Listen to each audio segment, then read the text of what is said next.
नमस्कार. जे यूट्यूबर आहेत त्यांच्यासाठी एक खुशखबर आहे जी यूट्यूबनेच दिलेली आहे. आता तुमच्या व्ह्यूजमध्ये एक मोठा बदल होणार आहे आणि तो खूप चांगला बदल आहे. त्याच्यासाठीच हा व्हिडिओ आहे. तर यूट्यूबवर जे पब्लिक व्ह्यूज आहेत ती मोजण्याची पद्धत आता बदलली गेलेली आहे. होय, तर ही एक चांगली अशी खुशखबरी आहे आणि याच्यामुळे काय आपल्याला फायदा होणार आहे यूट्यूबर्सना तेच मी एवढंच सांगणार आहे. मी आहे अवतार संगीता आणि माझ्या अमित बँड कम्युनिकेशन या चॅनलवरती तुम्हा सर्वांचं खूप खूप स्वागत आहे. तर तुम्ही चॅनलवर नवीन असाल तर पटकन आपल्या चॅनलला सबस्क्राईब करा. सबस्क्राईबच्या बेल आयकॉनवर क्लिक करा जेणेकरून माझ्या पुढच्या व्हिडिओचं नोटिफिकेशन तुम्हाला लगेचच मिळेल. आता मी जसं म्हटलं की यूट्यूबर्ससाठी जे यूट्यूबर चालवतात ज्यांचे यूट्यूब चॅनल आहे त्यांच्यासाठी एक खुशखबर यूट्यूबने दिलेली आहे. तर ती काय आहे पाहूयात. तर यूट्यूबवर पब्लिक व्ह्यूज मोजण्याची पद्धत बदलत आहे. तर गेल्या वर्षी यूट्यूबने शॉर्ट्सचे पब्लिक व्ह्यूज मोजण्याची पद्धत बदलली होती जेणेकरून लोक शॉर्ट्स कसे पाहतात हे अधिक अचूकपणे दिसावं यासाठी. तर आता यूट्यूबने हीच पद्धत लॉंग फॉर्म व्हिडिओज आणि लाईव्ह स्ट्रीमसाठी सुद्धा लागू केलेली आहे. तर आता बघा तुमच्या व्हिडिओचे व्ह्यूज कसे मोजले जातील. तर बघा एखादा व्हिडिओ प्ले झाला किंवा पुन्हा प्ले झाला की लगेच एक पब्लिक व्ह्यू मोजला जाईल. म्हणजे एक व्हिडिओ तुम्ही चालू केला, प्ले केला आणि पटकन बंद केला तरी तो व्ह्यू मोजला जाणार आहे.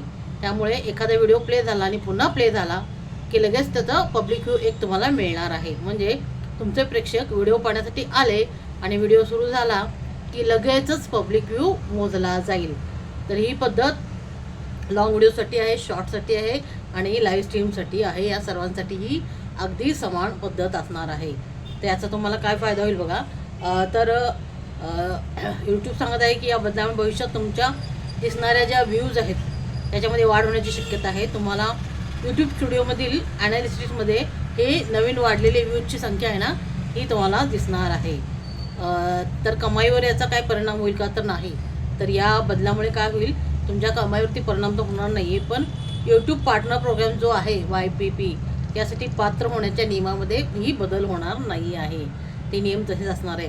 आता याचा मुख्य फायदा काय आहे तर आता प्रत्येक फॉर्मॅटसाठी व्ह्यूज मोजण्याची पद्धत जवळपास एक समानच असणार आहे.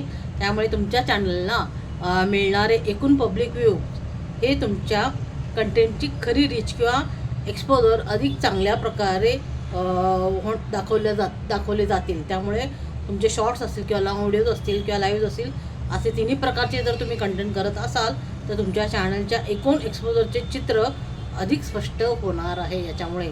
तर थोडक्यात काय आहे तर ही व्ह्यूज मोजण्याची पद्धत बदलली आहे. त्यामुळे भविष्यात तुमचे व्ह्यूज हे वाढलेले दिसू शकतात आणि वाढूही शकतात. त्यामुळे तुमच्या कमाईवरती काहीही परिणाम होणार नाही आहे. YPP पात्रतेवर परिणाम नाही. सर्व प्रकारच्या यूट्यूब कंटेंटसाठी व्ह्यूजची पद्धत अधिक एकसमान केली जात आहे. त्यामुळे हा यूट्यूबने खूप छान असा बदल केलेला आहे आणि याचा खरंच सगळ्यांना खूप फायदा होणार आहे. कारण तुमचा व्हिडिओ संपूर्ण न पाहता नुसता जर प्ले जरी केला ना तरी तुमचे व्ह्यूज वाढणार आहेत. त्यामुळे हा खूप चांगला एक बदल यूट्यूबने केलेला आहे. तो नक्कीच तुम्ही यूट्यूब चॅनल चालवत असाल तर यूट्यूब चॅनल बंद करू नका. व्ह्यूज कमी मिळतात म्हणून बंद करू नका. तर कन्स्टंटली सातत्याने काम करत राहा. तुमचं चॅनलवरती व्हिडिओ टाकत जा. ते जे जितके मोठे असेल कमीत कमी 10 मिनिटाचे 15 मिनिटाचे व्हिडिओ टाकत जा. शॉर्ट्स रोज टाकत जा. नक्कीच तुमचे व्ह्यूज काउंट केले जाणार आहेत आणि त्याच्यामध्ये नक्कीच तुमच्या व्ह्यूजमध्ये वाढ होणार आहे. तर हा एक खूप चांगला असा हा बदल आहे जो यूट्यूबने केलेला आहे आणि खरोखरच यूट्यूबर्सना ही एक चांगली संधी आहे. जे बिगिनर्स आहेत जे नवीनच यूट्यूब चॅनल ज्यांनी सुरू केलेलं आहे त्यांच्यासाठी पण ही खूप चांगली संधी म्हणता येईल की तुमचे व्ह्यूज हे लगेचच व्हिडिओ प्ले केल्या गेल्या व्ह्यूज तुमचा काउंट केला जाणार आहे. त्याच्यामुळे या संधीचा लाभ घ्या आणि व्हिडिओ बनवत असाल तर त्याच्यामध्ये सातत्य ठेवा आणि यूट्यूब चॅनल तुमचं ग्रो व्हायला यामुळे नक्कीच मदत होणार आहे. धन्यवाद.